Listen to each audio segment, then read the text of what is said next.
Prince Edward, born on March 10, 1964, in Buckingham Palace, had a childhood that was as close to the royal standard as it gets. As the youngest son of Queen Elizabeth II and Prince Philip, Duke of Edinburgh, Edward was often seen as a little brother among the royal children, while his older siblings, Charles, Anne, and Andrew, were already stepping into their roles in the public eye. Edward's early years were marked by a quieter presence, but there was no question that he was always surrounded by history, duty, and tradition. From an early age, he showed a keen interest in the arts, something that would continue throughout his life. What's fascinating about Prince Edward's path is that unlike his older brother, Charles, who was always expected to inherit the throne, and his sister, Anne, who took on various royal responsibilities early, Edward's path seemed less clear-cut. He didn't inherit the title of Prince of Wales, which is traditionally passed to the eldest son of the monarch. Instead, when his father, Prince Philip, passed away, the Duke of Edinburgh title was passed on to Edward, making him the current Duke of Edinburgh. This title was not just ceremonial, it was steeped in history, given that it was held by his father and grandfather. It signified a shift in royal tradition, and for Edward, it came with immense expectations to carry on the legacy of his father while defining his own place in history.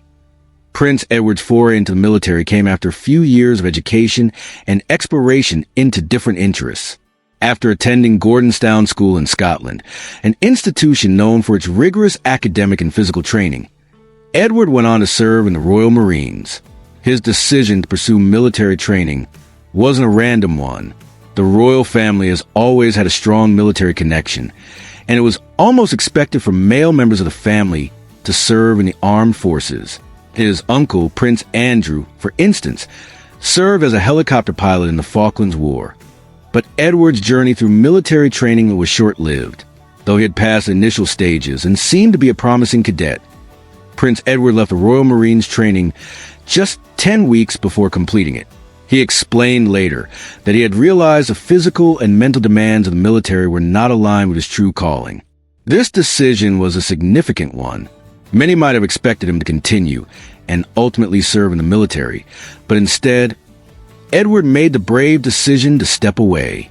It wasn't a failure, but rather an acknowledgement of where his passion truly lay. His departure from the Marines opened the door to a new career path, one that would blend his interests in media, business, and charity work. The fact that he was able to pivot from such a high-profile and disciplined career to something completely different shows a level of self-awareness and confidence that few can match. The military may have been a brief chapter in Edward's life, but it served as a foundational experience, giving him valuable skills in leadership, discipline, and resilience. When most people think of a prince, they imagine someone who is highly involved in royal duties, attending state dinners and making speeches. However, Prince Edward went against the grain and carved out a career in television production. After leaving the Royal Marines, he founded Arn Productions in 1987. The company was set up to produce television programs, and it marked the beginning of Prince Edward's career in media. What makes this choice so unique is that it wasn't a typical royal pursuit. Edward wasn't content with simply being a figurehead. He wanted to contribute to society in a way that was practical and engaging. Under Arden Productions, Edward worked on several high-profile television shows, including documentaries and children's programming. One of the company's most notable projects was a production of the popular children's series, It a Royal Knockout, a charity event that aired on television in 1987.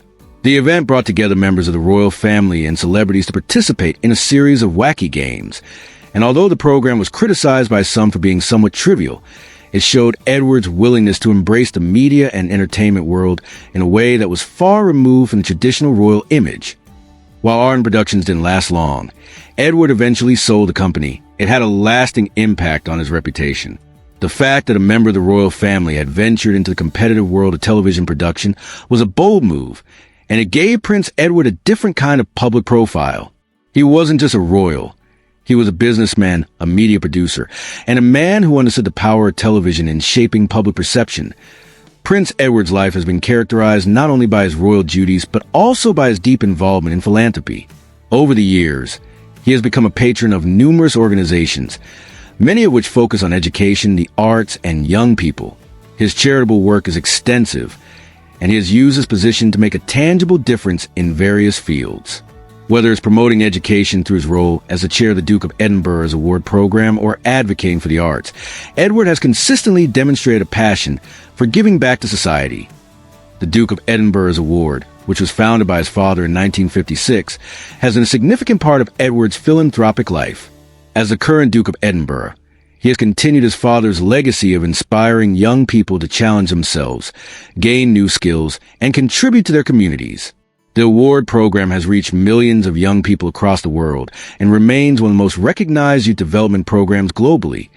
Edward is also a patron of several other charities, including those focused on helping individuals with disabilities, promoting the arts, and improving educational opportunities for young people. What's remarkable about his charitable work is the personal connection he has with many of these causes. He doesn't simply lend his name to organizations. He actively participates, visits projects, and advocates for change. Edward's commitment to philanthropy is not just about fulfilling royal duties. It's about making a real impact on the world around him. Prince Edward's marriage to Sophie Rhys-Jones, who became Sophie, Countess of Wessex, in 1999, is one of the most enduring and grounded relationships in the royal family. Unlike some royal marriages that have been under the intense scrutiny of the media, Edward and Sophie have managed to maintain a relatively private and low-key relationship. They met in 1993 when Sophie was working as a public relations executive, and their relationship quickly grew into something more serious. Their courtship was relatively private, and it wasn't until their engagement in 1999 that the world knew they were set to marry. Their wedding was a blend of royal tradition and personal touch, and it was clear from the outset that Edward and Sophie were in it for the long haul. Over the years, the couple has had 2 children, Lady Louise Windsor and James, Viscount Severn. Despite their royal status, the couple has always prioritized family and led a life that's relatively down to earth, especially by royal standards. Sophie, who had a successful career in PR before her marriage, brought a practical, modern approach to royal duties, which complemented Edward's more reserved nature. Together, they make a powerful team, balancing royal duties with a commitment to their children and each other. What's particularly notable about their relationship is how they have dealt with the public eye.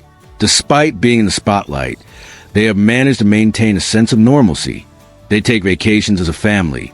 They raise their children without the usual royal fanfare, and they continue to support each other in both personal and professional endeavors. Their relationship is proof that it's possible to combine royal life with a sense of normalcy and authenticity, and it's one of the reasons why Prince Edward and Sophie are one of the most admired couples in the royal family.